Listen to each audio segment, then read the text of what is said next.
নমস্কার বন্ধুরা, লক্ষ্মীর ভাণ্ডার সুবিধাভোগী মহিলাদের জন্য রয়েছে এই মুহূর্তে দুর্দান্ত সুখবর। এবার থেকে ৩,০০০ টাকা করে মিলবে লক্ষ্মীর ভাণ্ডারে। পুজোর আগেই হয়ে গেল বড় সড়ো ঘোষণা। তো কী এই ঘোষণা, এই ভিডিওটির মাধ্যমে এই বিষয় নিয়ে আলোচনা করব। পশ্চিমবঙ্গে লক্ষ্মীর ভাণ্ডার অত্যন্ত জনপ্রিয় একটি সরকারি প্রকল্প। প্রথমে এই প্রকল্পের মাধ্যমে প্রতি মাসে বাংলার মহিলাদের ৫০০ ও ১,০০০ টাকা করে ভাতা দেওয়া হতো। পরবর্তীকালে এই ভাতার পরিমাণ বৃদ্ধি করে ১,০০০ ও ১,২০০ টাকা করা হয়। তবে আগামী দিনে বাংলার মহিলারা এই প্রকল্পের মাধ্যমে পেয়ে যাবেন ৩,০০০ টাকা করে। এবং তিনি আরও জানান, এর পাশাপাশি এই প্রকল্পের নাম পরিবর্তন করে রাখা হবে অন্নপূর্ণা ভাণ্ডার। লোকসভা নির্বাচনের আগে এই ধরনের ঘোষণায় স্বাভাবিকভাবেই অবাক হয়েছেন অনেকেই। তৃণমূল কংগ্রেস সরকার রাজ্যে ক্ষমতায় আসার পর থেকেই একাধিক জনমুখী প্রকল্প চালু করেছে।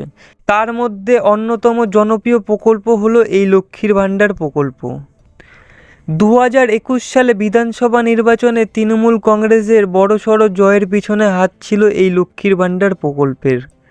গত বছর রাজ্যের বাজেটে সরকারের পক্ষ থেকে এই প্রকল্পের ভাতার পরিমাণ বাড়ানো হয়।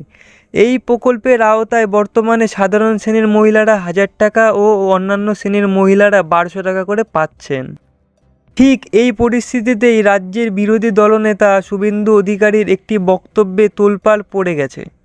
শুভেন্দু অধিকারী বলছেন, আমরা ক্ষমতায় এলে লক্ষ্মীর ভাণ্ডারের নাম বদলে রাখব অন্নপূর্ণা ভাণ্ডার এবং অন্নপূর্ণা ভাণ্ডারের সুবিধাভোগীরা প্রত্যেকেই ৩,০০০ টাকা করে পাবেন। যদিও অনেকের মনে সংশয় রয়েছে যে এটি কি আদতেই বাস্তবে করা সম্ভব কিনা।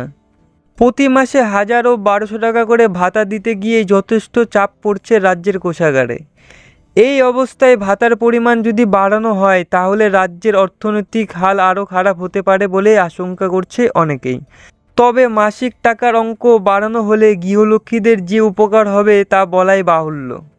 তো বন্ধুরা, এই ছিল আজকের ভিডিওটি যদি কারো ভালো লেগে থাকে তাহলে ভিডিওটিতে লাইক করে দেবেন এবং আমার চ্যানেলে নতুন হলে চ্যানেলটিতে সাবস্ক্রাইব করে পাশে থাকা বেল আইকনটি প্রেস করে দেবেন।